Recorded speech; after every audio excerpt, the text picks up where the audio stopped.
Hi there, this is your Get to Know Your Instructor a Little Bit Better video. I figured this might be a bit more interesting than just typing out a paragraph about me, and I think that's already in the course. But I thought I'd do this as well.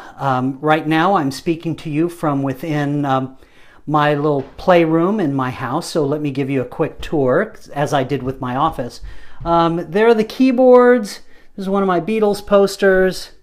There's another Beatles poster with my drums, a few of my acoustic guitars, some my amplifiers, a couple of my electric guitars, and one of my basses, and the multi-track recorder and microphone.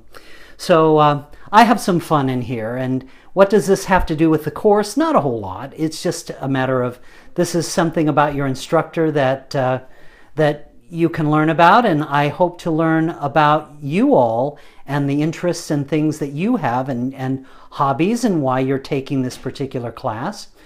Music doesn't have a whole lot to do with research, but this video kind of does, because I'm doing this video differently than the one that I did in my office. For that I used Blackboard Collaborate, which is built into the course. For this one, I'm actually holding my iPad, which is why it's not quite as steady. And so I'll upload this video to YouTube and then use the Blackboard mashup feature to bring it into Blackboard. There's another video strategy called Panopto that I'll be using as well.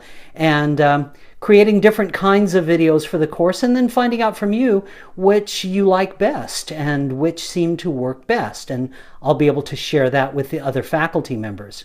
And so I'm excited to be in this class with you, and I'm excited about research.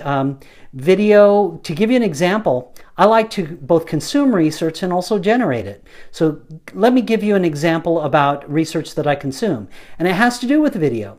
Recent studies were done comparing instructional video, or actually faculty video, the type of thing that I'm doing, in online courses.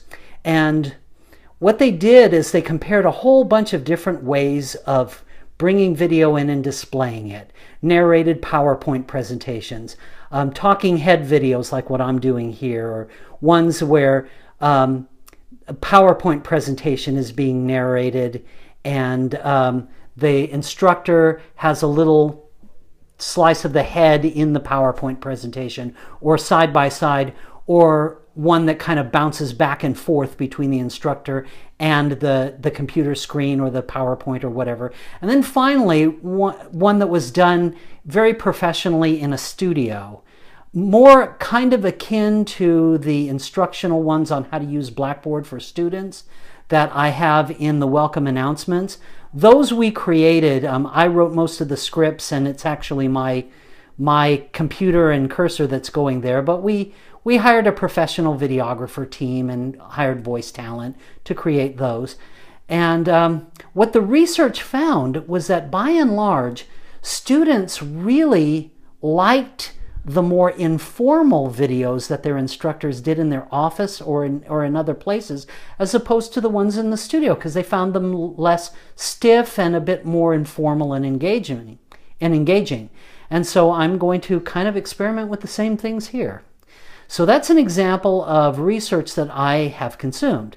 Now let me talk about research that has come out of this particular program. You are all pursuing a Doctor of Philosophy degree, and you probably know other programs that offer the Doctor of Business Administration, or the DBA degree. And why is it that our program is a PhD and not a DBA? Well, I'm glad you asked. I will tell you.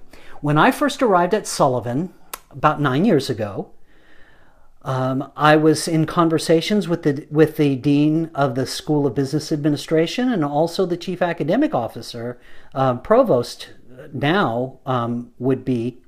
And they said, oh yes, we're planning to offer a DBA doctorate for our students, our first research doctorate. And I said, well, that's great. I really want to be a part of this. And I said, why are you offering a DBA rather than a PhD? And they said, oh, well, you know, the degrees are so different and the research is all different and stuff like that. And I said, well, I don't really think so. because I had done quite a bit of research comparing the PhD in education with the Doctor of Education degree, the EDD, and found that most studies were not showing any differences between the two. And I said, let me do some research on the DBA versus the PhD. And I did a small study and found that there really wasn't much difference between the two. And so based on that, they decided, oh, well, let's go ahead and offer a PhD. It's the more well-known and recognizable degree. It'll probably be more marketable for our students. And we said, fine. So, that's why you have a PhD, based on research. Well, once we've done that and we had our cadre of doctoral students, I said, I'd really like to test to see if this is true nationwide as far as the DBA versus the PhD. So I recruited 3 of our PhD students in this program, and we did a very large study involving over 100 accredited PhD programs in management and general business. And we looked at the curriculum, we looked at the number of units required for each degree, whether they required a research dissertation, how many research courses you had to take. And it was really interesting what we found. We also looked at the degrees, the terminal degrees held by faculty who taught graduate business courses in over 400 different programs that offered master's and doctoral degrees in management and general business. And if you want to know what we found, you'll have to read the articles that we published. And we published journal articles in two peer-reviewed journals, 2 different peer-reviewed journals, one on the curriculum and one on the faculty credentials. Those have been published, and the third one, comparing DBA and PhD dissertations, is currently in peer review with another journal. So if you're interested, I can provide the links because they are available online. So I look forward to working with you in this program that will teach you how to engage in scholarship and how to be a scholar practitioner. So if you've never conducted research, if you've never delivered a presentation at a professional conference or anything like that, don't worry, we're going to show you how to do all of that. And hopefully we may be working with some of you on actual research and actual presentations that you can do while you're in this program.